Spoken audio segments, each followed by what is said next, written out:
하나님의 말씀을 보겠습니다. 하나님의 말씀 고린도후서 10장 3절에서 6절 말씀. 고린도후서 10장 3절에서 6절의 말씀.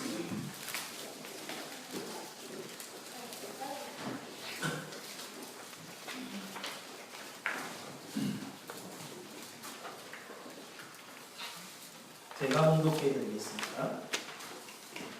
우리가 육신으로 행하나 육신에 따라 싸우지 아니하노니 우리의 싸우는 무기는 육신에 속한 것이 아니요 오직 어떤 견고한 진도 무너뜨리는 하나님의 능력이다.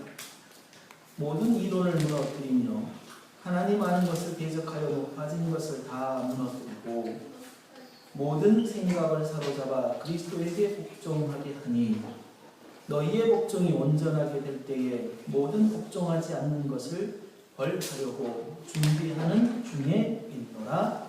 아멘. 오늘 이 본문의 말씀을 가지고 전투적 교회라는 제목을 가지고 하나님의 말씀을 함께 나누도록 하겠습니다. 예수님께서 내 교회를 세우시겠다라고 베드로에게 말씀하셨습니다. 내 교회를 세우겠다. 그리고 내가 세운 그 교회는 음부의 권세가 이길 수 없다. 음부의 권세가 이길 수 없다라고 그렇게 말했습니다. 이후 성경 곳곳에서 교회가 언급될 때마다 사단의 세력에 대하여서 교회는 보살핌을 받을 것이고 또 보살펴야 될 것이라는 부분들을 이야기를 하고 있습니다. 또한 그 사단의 권세가 교회를 향하고 있어서 그 교회는 사단으로부터 보호를 받을 뿐만 아니라 그 사단과의 끊임없는 전쟁을 하는 곳이라고 또한 그렇게 말씀을 드렸습니다. 그러므로 성경은 결론적으로 하나님께서 이 땅에 교회를 주신 이유, 이 땅에 교회가 필요한 이유가 사단에게 빼앗겨버린 하나님의 피조물을 건져내어 사랑하는 아들의 나라로 옮기기 위해서 이 땅에 교회가 필요했었다라고 그렇게 말씀을 드렸습니다. 그게 바로 교회라는 것입니다. 그런데 이 교회는 음부의 권세가 절대로 이길 수 없는 내 교회이지만 그럼에도 불구하고 음부의 권세는 그 교회를 계속해서 무너뜨리려고 넘보고 있다라고 그렇게 말씀하고 있습니다. 또한 그 교회 안에서 스스로 무너지려는 현상이 나타나는데 그것은 성도의 일부가 자신을 따르게 하려고 어그러진 말을 사용하여서 그 교회를 혼란에 빠뜨리는 일을 하게 할 것이다 라고 그렇게 말씀을 하고 있습니다. 그래서 에베소서 6장 11절에는 마귀의 간괴를 능히 대적하기 위하여 하나님의 전신갑주를 입으라 라고 그렇게 이야기하면서 그리스도인 교회가 영적 전쟁에 나아가도록 준비해야 할 것에 대해서 이야기를 하고 있습니다. 이 땅에 존재하는 교회는 전투적 교회, 영적 전쟁을 치우는 전투적인 교회라는 사실을 이야기를 하고 있습니다. 전투적인 교회라고 할 때 우리가 생각을 좀 확장시켜서 이야기를 해야 됩니다. 결국은 우리가 예수 그리스도의 보혈의 피로 교회가 되어서 그 순간부터는 우리는 전쟁의 현장에 우리가 나와 있다는 뜻입니다. 전쟁의 현장에 나와 있다는 것은 우리가 목숨을 내놓고 싸우고 있는 군사잖아요. 그럴 때에 하나님의 평안을 이야기할 때에 전쟁 속에서 느끼는 평안합니다. 전쟁 가운데에 하늘로부터 내려오는 평안함. 그냥 우리가 세상의 삶을 살아가면서 평안이라고 했을 때에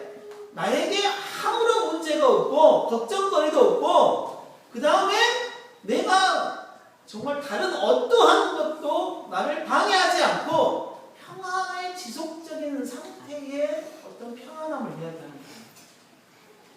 내가 교회가 성도가 전쟁의 상태에서 전쟁 중에서 느끼는 평안함을 그래서 예수님은 뭐라고 이야기하고 있죠? 담대하라. 내가 세상을 이기노니. 우리들에게 세상을 이긴 속에서 이겨가는 그 전쟁의 현장 속에서 우리들에게 담대함을 요구하고 있고 평안할 것을 요구하고 있습니다.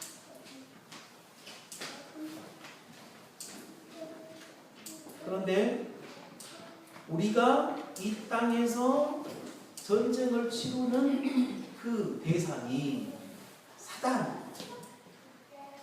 우리가 치르는 전쟁의 대상이 사단인데 그 사단에 대하여 우리가 좀 더 알아봐야 돼요. 저걸 알아야 우리가 전쟁에서 이길 수 있는 것처럼 사단에 대하여 좀 우리가 알아봐야 돼요. 그런데 이 사단에 대해서 한국 기독교 안에 참으로 많은 오해함을 가지고 이 사단에 대한 이야기를 나누는 일들이 상당히 많이 있습니다. 사단의 존재에 대한 오해를 좀 우리가 보면서 오해를 살펴보면서 사단이 이런 존재구나 라고 좀 우리가 알아가는 일을 좀 해보도록 하겠습니다. 이사야 45장 7절에 보면 이런 말씀이 있습니다. 나는 빛도 짓고 어둠도 창조하며 이렇게 말하고 있습니다.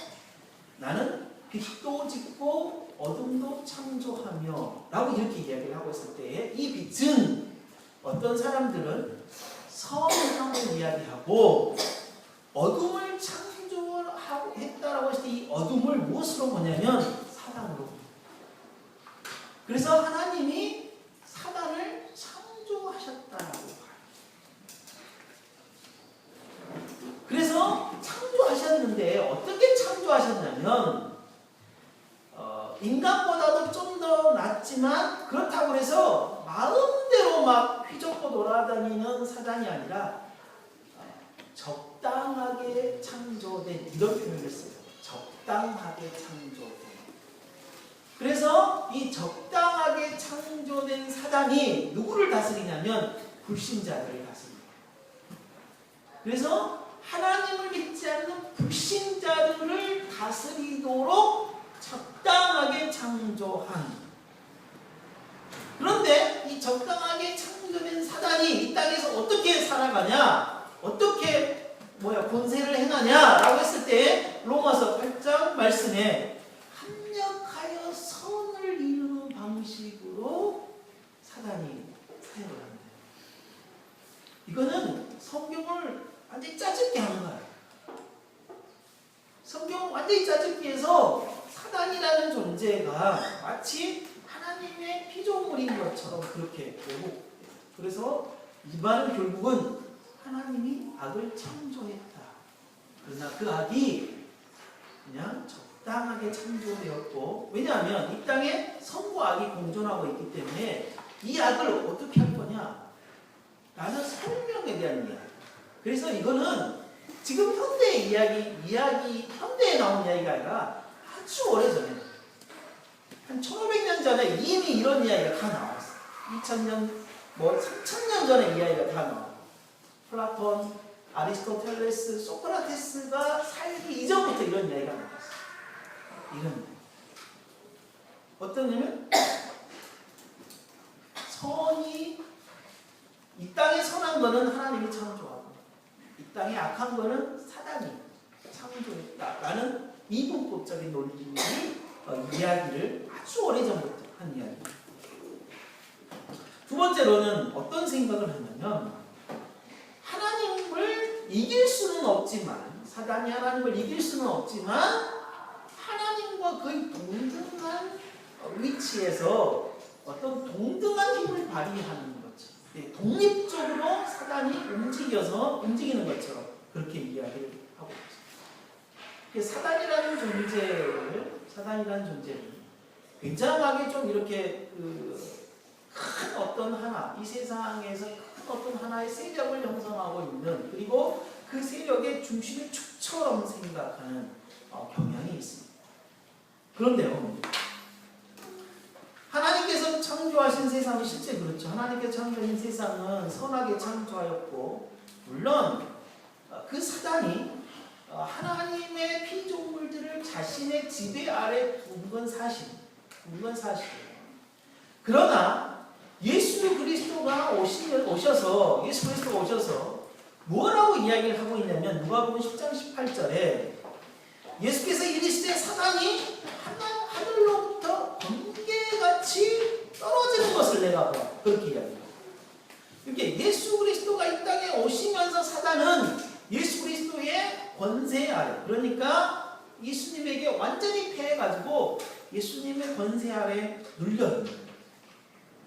세상의 왕도로 됐었던 메시아 예수 그리스도에게 완전히 패하게 돼요. 그래서 결국은 이 사단은 어디로 가게 될 거냐면 지옥으로 가게 되죠. 그러나 아직 세상에는 사단이 활동하고 있지만 사형수의 시한부 생활처럼 죽을 날을 기다리고 있는 존재와 같다라고 성경은 이야기해요. 사단의 역사는 이러하죠. 하나님께서 창조하신 천사 가운데 한 천사가 타락하여서 하나님을 배반하여서 하나님으로부터 떨어져 나옵니다. 그리고 난 다음에 하나님이 창조한 모든 피조물들을 최초의 사람 아담 하와를 유혹함으로 말미암아 하나님에게 돌아가야 할 영광을 누가 갈취하냐면 사단이 갈취하게 되었습니다. 그래서 이 땅에 하나님의 피조물인 모든 피조물들을 자신의 지휘 아래 놓게 되었습니다. 이로 인해 피조세계의 왕 노릇하면서 자신이 왕처럼 군림하게 되죠. 근데 피조물들은 하나님을 보지 못하고 누구를 보게 되냐면 사단의 지배 아래 있기 때문에 사단의 종노릇을 할 수밖에 없는 상황이 되어져 버립니다. 그래서 마치 사람들은 사단이 하나님처럼 힘과 어떤 파워가 힘이 있는 것처럼 생각을 해요. 눈이 어두워져요. 그러나 하나님께서는 자신이 창조한 피조 세계를 예수 그리스도를 통하여서 완전히 찾으십니다. 완전히 찾으십니다. 욥기서 1장 12절을 보면 이런 말씀이 있습니다. 여호와께서 사단에게 이르시되 내가 그의 소유물을 다 내 손에 붙이노라. 오직 그의 몸에는 손을 대지 말지니라. 사단이 곧 여호와 앞에 물러가리라. 라는 말씀이 있습니다. 욥이라는 존재가 어떤 존재냐면 아브라함이 살았던 시대의 인물이에요. 욥이. 그러니까 지금으로부터 한참 오래된 인물이죠. 엄청나게 오래된 인물인데 그 욥이 너무나 의인. 그랬을 때 사단이 질투가 납니다. 이게 거의 모든 대부분의 피조물들은 사단의 권세 아래의 삶을 살아가고 있는데 이 욥이라는 존재는 하나님을 너무 잘 믿는 거예요. 하나님을 너무 잘. 그래서 이 사단이 하나님에게 찾아가서 지금 욥이 하나님께서 물질의 복을 주시고 사람의 복을 주셨기 때문에 지금 욥이 하나님을 너무나 잘 믿고 있는 거다. 그것들을 싹 빼앗아가면 욥은 하나님을 안 믿을 것이다. 그렇게 이야기를 합니다. 그랬을 때에 하나님께서 뭐라고 말씀하시냐면 그 사단에게 욥을 유혹할 허락을 하십니다. 허락. 너가 욥을 한번 유혹해봐라. 욥은 그러지 않을 것이다. 허락합니다. 이 구도는 뭐냐면 사단이 비록 하나님이 피조물과 하나님 사이에서 피조물이 하나님께 영광을 돌려야 할 모든 영광을 사단이 취함으로써 마치 피조물들은 사단이 자신의 왕인 것처럼 그 왕의 종노릇 하고 삶을 살아가서 사단을 섬기고 있지만 그것에 반하여서 욥이라는 사람이 그렇게 하나님을 잘 믿고 있는 것에 질투를 하고 그런 상황에서 하나님에게 찾아와서 욥이라는 사람을 하나님을 배반하게 만들려는 허락을 누구에게 구해요? 하나님에게. 그랬을 때에 하나님은 그 욥을 뭐 하려고? 신앙의 테스트, 인내심을 테스트하려고 뭐냐면 허락하십니다. 이 구조를 보면 사단은 누구의 지배 아래 있냐면 하나님의 지배 아래 있게 되어요. 그래서 성경은 사단은 독단적으로 그가 마음대로 뭔가를 움직이는 것이 아니라 하나님의 통치 아래에서 하나님의 허락을 받고 움직이는 존재입니다. 그래서 불신자들이 어디에 놓여 있냐면 하나님의 저주 아래 지금 놓여 있는 거예요. 그럴 때 하나님의 저주의 도구인 사단을 사용하여서 그들을 지금 저주 가운데 놓아두고 있는 거지. 마치 사단이 지가 스스로 왕노릇하여서 불신자들의 왕노릇하고 왕이 된 것처럼 이렇게 우리가 생각해서는 안 된다. 사단은 성경은 철저하게 하나님의 지배, 통치 아래에서 하나님의 허락하에 움직이는 존재일 뿐만 아니라 하나님의 허락 진노에 대해서 진노의 도구로 사용되어지고 있다는 사실을 성경은 분명하게 이야기를 하고 있다는 것입니다.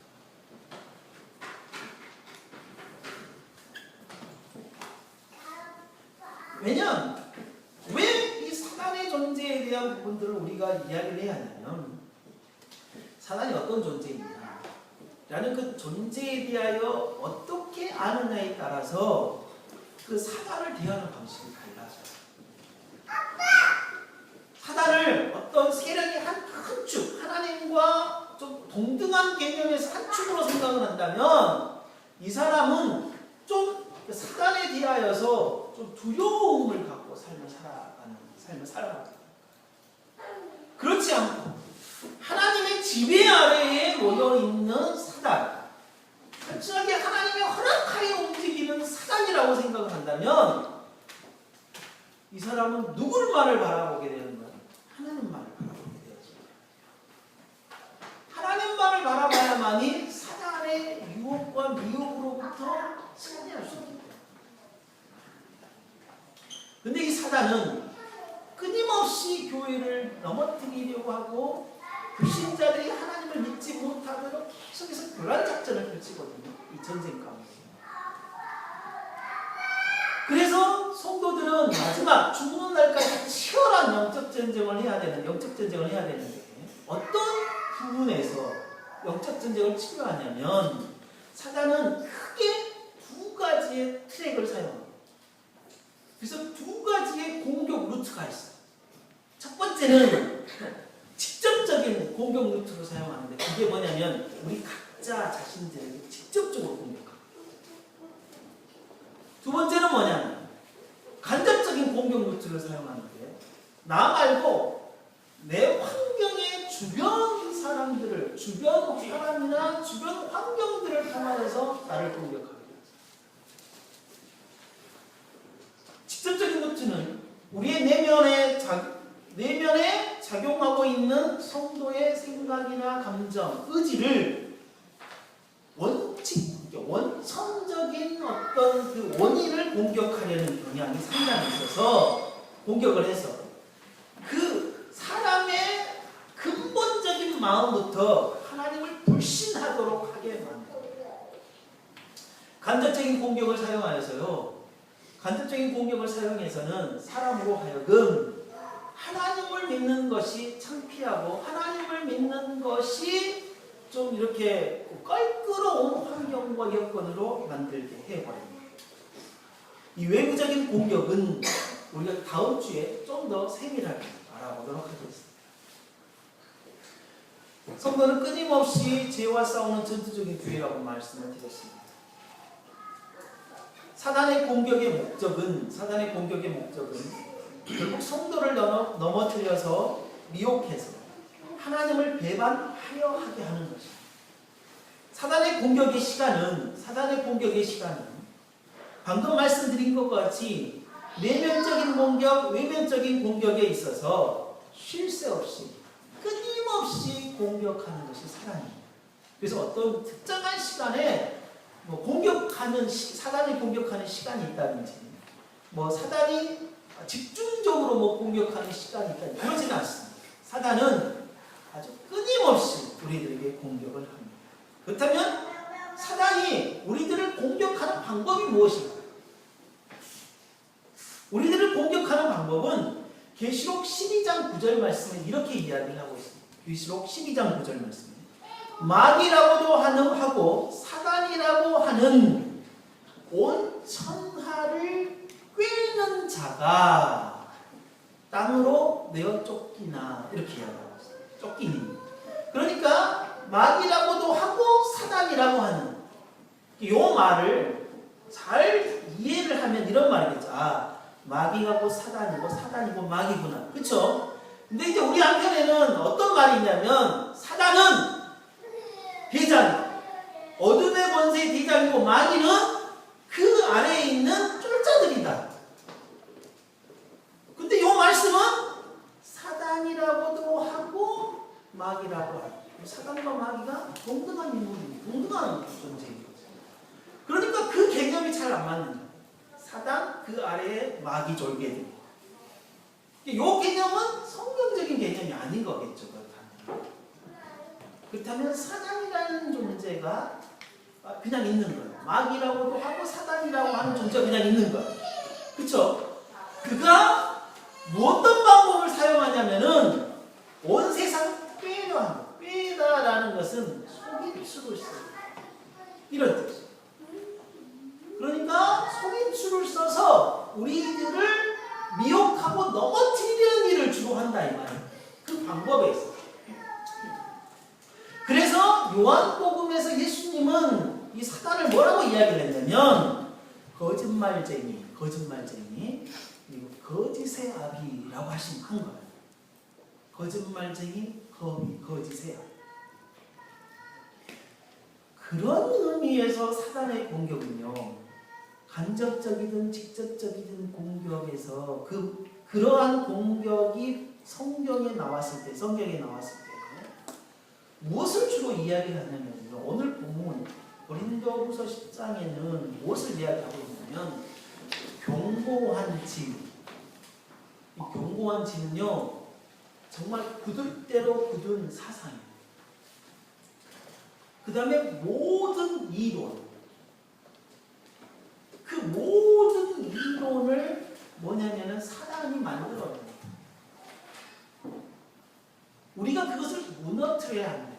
영적 전쟁에서 우리가 무너뜨려야 할 게 그거예요.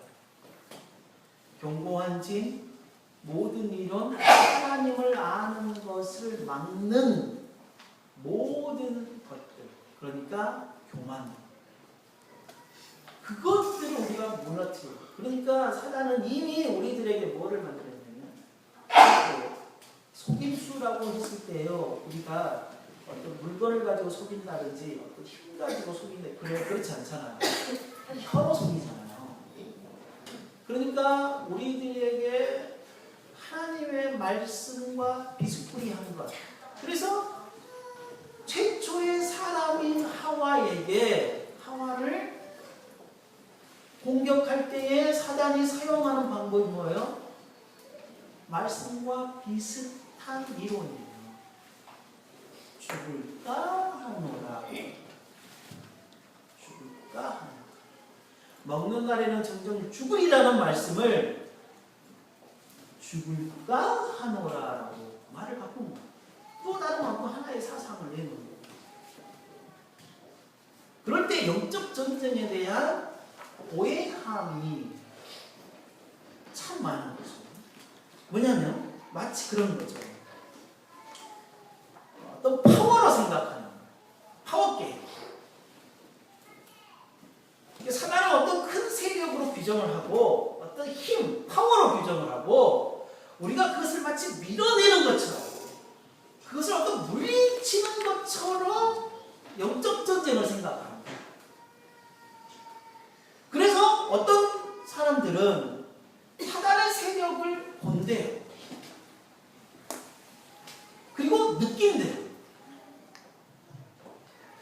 이게 가능할까? 성경에는 그러한 어떤 사단의 세력이 어떤 우리가 우리가 눈에 보이고 어떤 느낌이 있고 그렇게 이야기하지 않거든요. 그래서 어떤 분이 어떤 교회를 갔더니 그랬대요. 어떤 장소를 갔더니 그냥 자기는 영안이 열려서 그냥 흑한 게 시커먼 게 뭔가가 이렇게 보이더래요.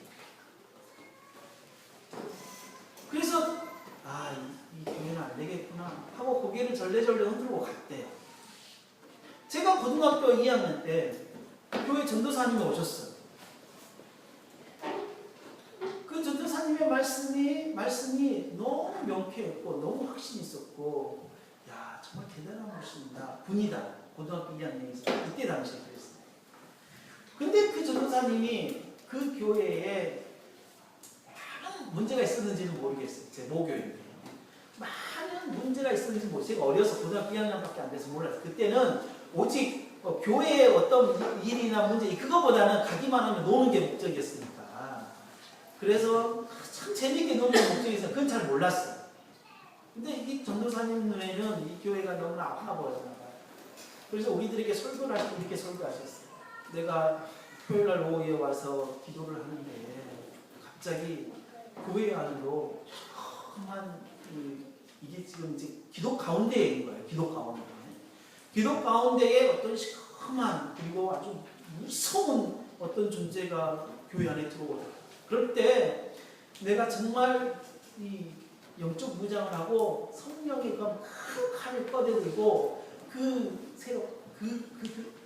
존재하고 싸워. 이게 기도 가운데 지금 환상으로 좀 하고 있는 거예요. 그래서 치열하게 몇 시간 동안 싸워. 그래서 물리쳤어요. 그래서 이제 이 교회를 사는. 그 전도사님이 얼마 후에 교회에서 다시는 볼 수 없었어요.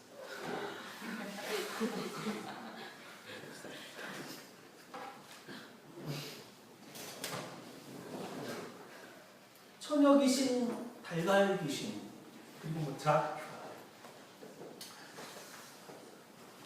우리가 TV나 그 다음에 정말 우리 그랬잖아요. 우리 나이 드신 분들은 전세의 고향 TV에서 하잖아요. 정말 전세의 고향은요 흑백 TV였지만요 그때 당시에 이불을 뒤집어 쓰고 이렇게 얼굴만 큰 내용을 이렇게 봤어요.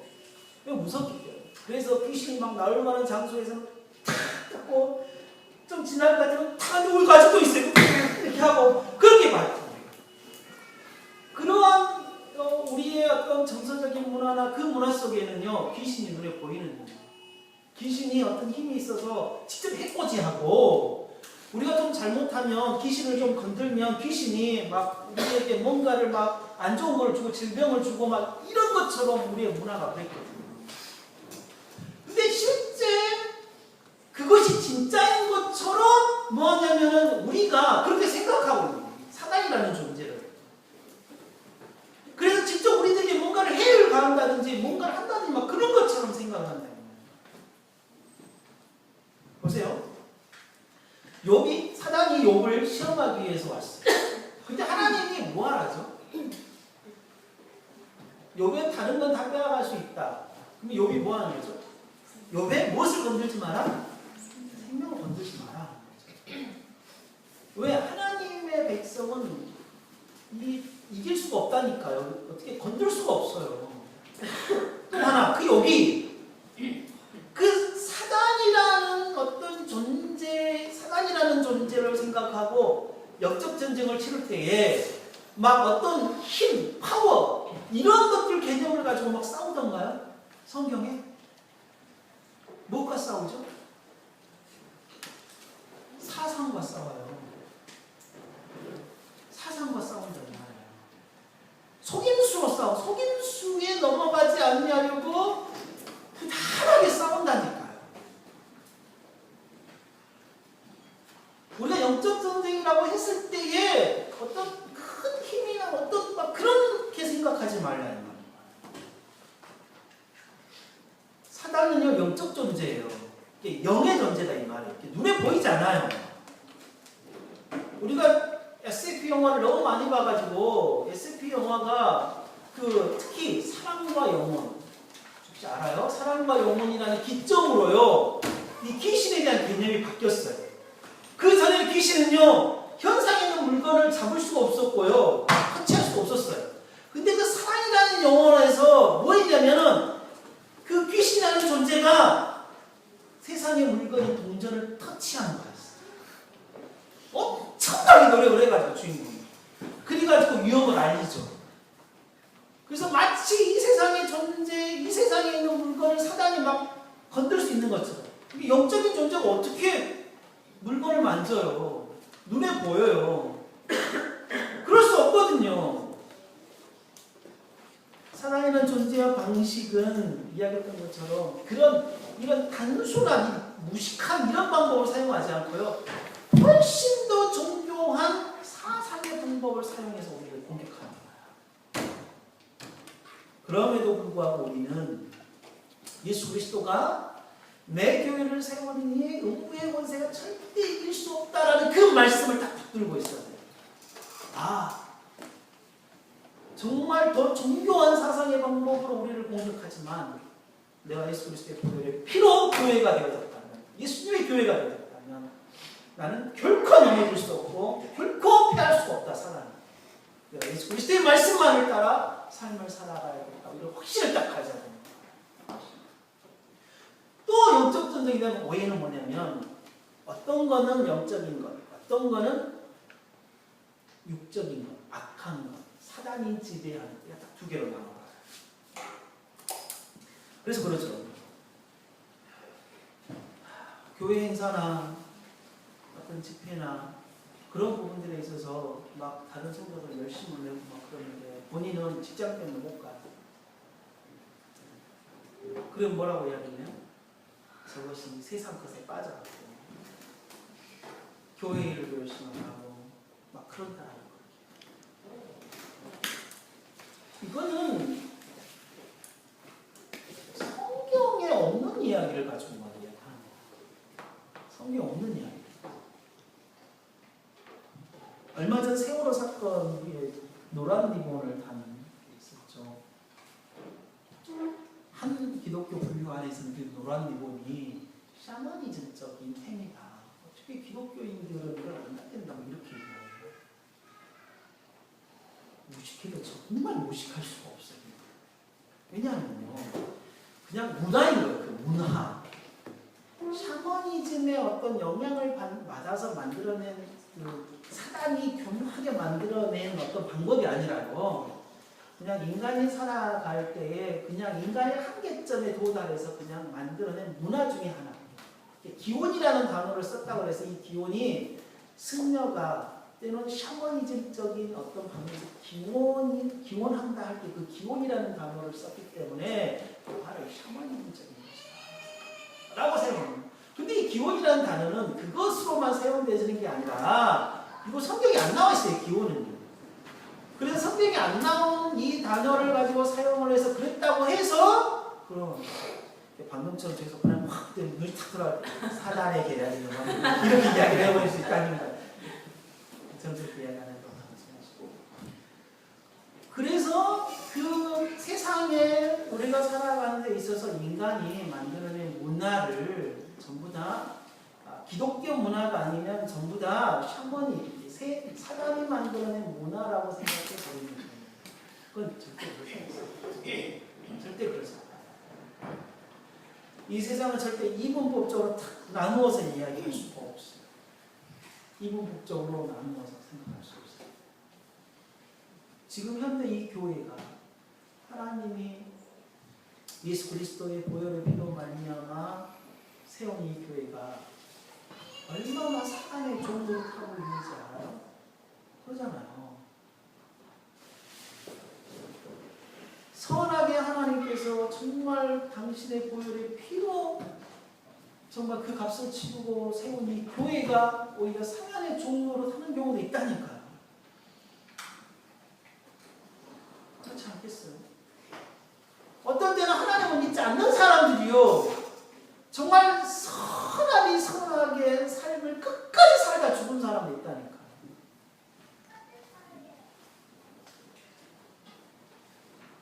우리가 선하고 거룩한 존재는 예수 그리스도를 통하여서 구원을 받은 존재밖에 없어요. 그거밖에, 예수 그리스도의 보혈의 피, 그거밖에 없어요. 그걸 우리가 좀 잘 알았습니다.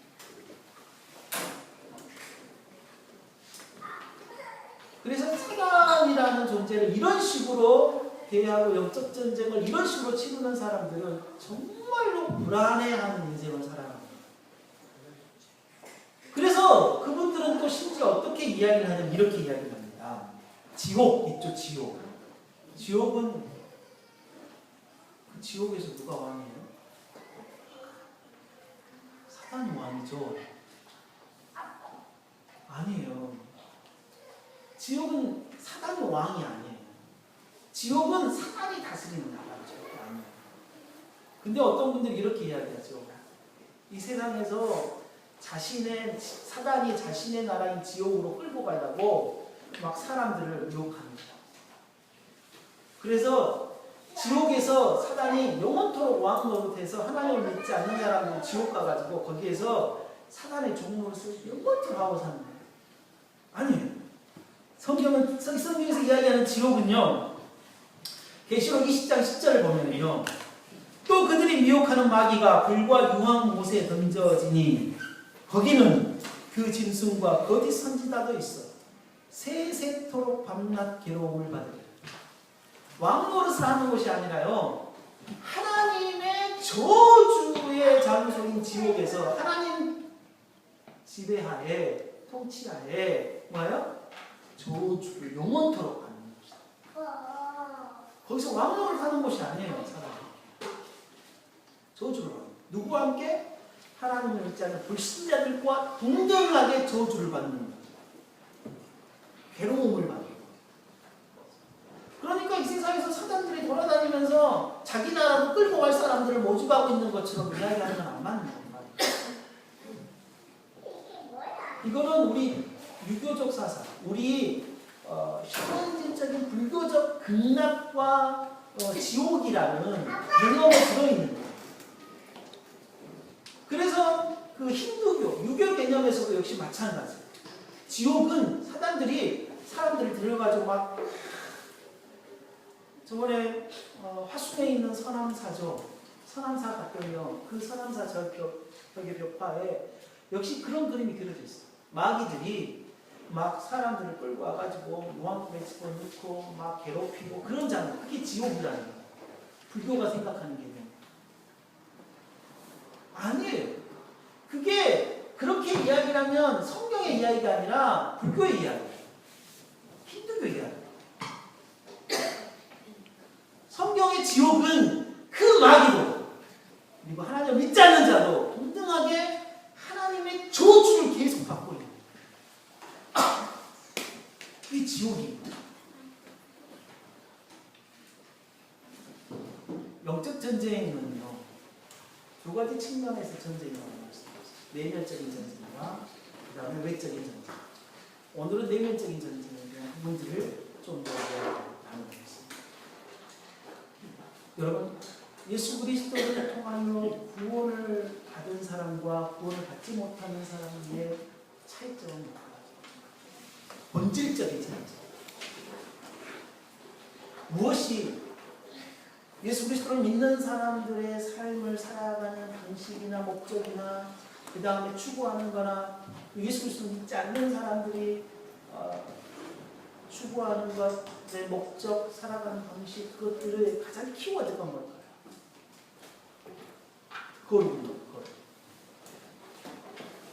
예수 그리스도를 믿지 않는 사람은요, 그들이 스스로 거룩해져 가려는 경향이 절대 없어요. 그러나 예수 그리스도의 보혈의 피로 구원을 받은 성도들은 하나님의 명령처럼, 하나님의 말씀처럼 내가 거룩하니 너희도 거룩하라 라는 그 말씀의 원리를 따라서 뭐냐면 거룩해지려고 해요. 거룩해지려고 하다 보니까 뭐냐면 우리가 내면적인 전쟁을 할 수밖에 없어요. 왜? 우리 안에 여전히 거룩하지 못한 모습들, 생각들, 그 다음에 환상들, 그 다음에 어떤 그 상상들, 그 다음에 모습들이 나 스스로 볼 때 참으로 많기 때문에 성도는 거룩해지려고 하나님께 싸울 힘이 생깁니다. 그리고 그 힘도 주시고.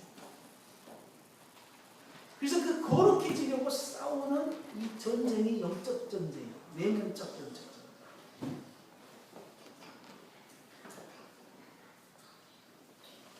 로마서 7장 20절에서 25절 찾아서 한번 읽어보도록 하겠습니다. 로마서 7장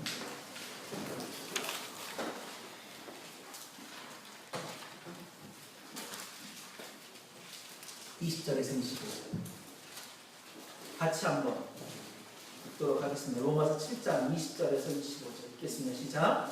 만일 내가 원하지 아니하는 것을 하면 이를 행하는 자는 내가 아니요 내 속에 거하는 죄이다. 그러므로 내가 한 법을 깨달았노니 곧 선을 행하기 원하는 나에게 악이 함께 있는 것이로다.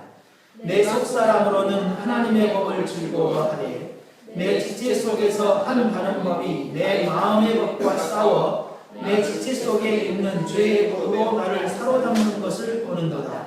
오호라 나는 공고한 사람이로다. 이 사망의 몸에서 누가 나를 건져내랴.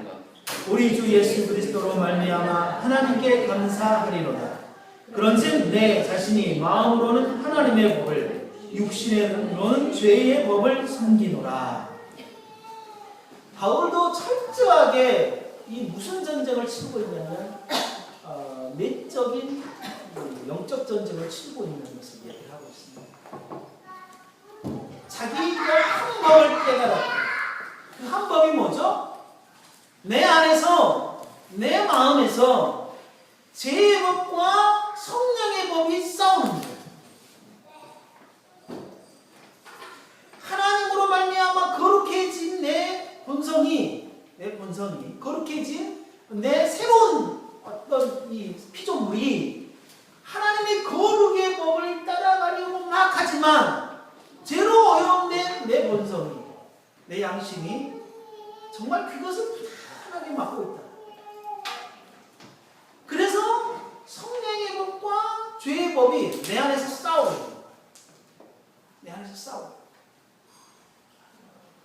이게 우리들이 싸우는 전쟁. 그래서 다른 데 성경은 뭐라고 얘기했어요? 나를 죽이라고 하죠. 내 정욕을 죽여야 할 것에 대해서 얘기를 하고 그 정욕, 죄의 법에 대한 내 마음속에 있는 죄의 법, 정욕에 대해서 구체적으로 무엇인지를 밝히고 있는 것이 우리가 오늘 읽고 있는 본문의 말씀입니다. 아까 말씀드렸죠? 견고한 진, 모든 이론, 하나님을 알려고 하는 것에 대적하려는 모든 것들, 그것이 우리 안에 지금 존재해 있다는 거예요. 우리 안에. 그것이 자꾸 나와서 내가 거룩해지려는 것들을 막으려고 하고 있는 거예요. 이게 그래서 고린도후서 10장에서는 견고한 진리예요. 정말 전쟁을 하면 어떠한 군대가 와도 무너뜨릴 수 없는 요새, 견고한 요새. 그게 우리 안에 지금 존재해 있다는 거예요. 이것과 끊임없이 싸워서 정말 이겨야지. 이것에 대해서 이기지 못하면요, 우리의 삶은 계속해서 죄의 법과 끌려가요. 죄의 법으로 끌려가요. 근데 우리는 이 싸움을 하지 않아요. 이 싸움을 하지 않아요. 무슨 싸움을 주로 하냐? 외면적 싸움을 하냐? 내가 좀 착하게 보이는 거, 내가 선하게 보이는 거, 내가 하나님의 말씀을 좀 잘 따라 산다라고 좀 뭔가를 보이는 거,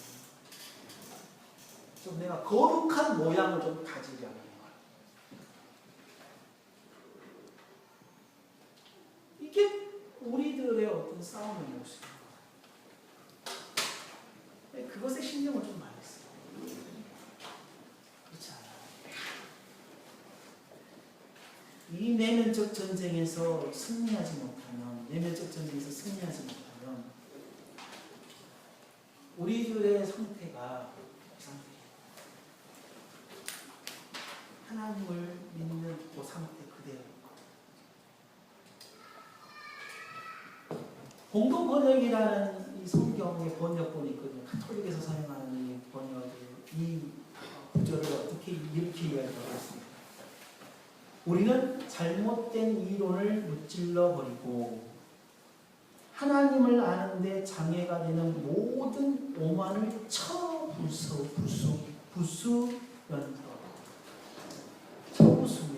그렇게 훨씬 막 무너뜨리고 이거보다 쳐부셔야 됩니다. 쳐부셔. 치열한 전쟁을 하지 않는 라이언 일병 구하기에서 첫 장면, 모든 거의 대부분의 영화에서 가장 충격적인 첫 장면에 가장 충격적인 장면으로 꼽히는 영화가 라이언 일병 구하기잖아요. 라이언 일병 구하기. 상륙 작전을 하러 배를 타고 막 가는 그 순간, 그리고 배가 육지에 딱 돌아가서 배에 독과 탁 걸려서 튀어나가는 순간 총알이 돌아가지고 그 군인을 타격해서 팍 쓰러뜨려요. 그러면서 이어지는 그 치열한 전쟁의 현장. 그런 싸움은요, 이 내면적인 영적 전쟁의 싸움의 현장이 그 현장입니다. 아주 치열한 그런 현장의 싸움, 그런 싸움을 하지 않으면요, 우리는 다 무너져요. 거의 대부분 다 무너져. 그래서 이 앞에서 말씀을 가지고 선 이 목사도 수없이 무너집니다. 엄청나게 많이 무너지고 있어요.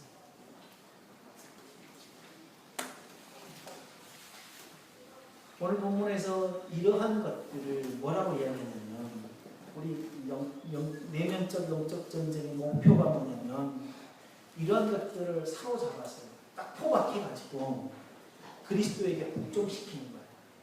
영적 전쟁, 내면적 영적 전쟁의 목표가 있어요. 그거죠. 이런 것들을 꽉 사로잡아가지고 그리스도에게 복종시키는 거예요.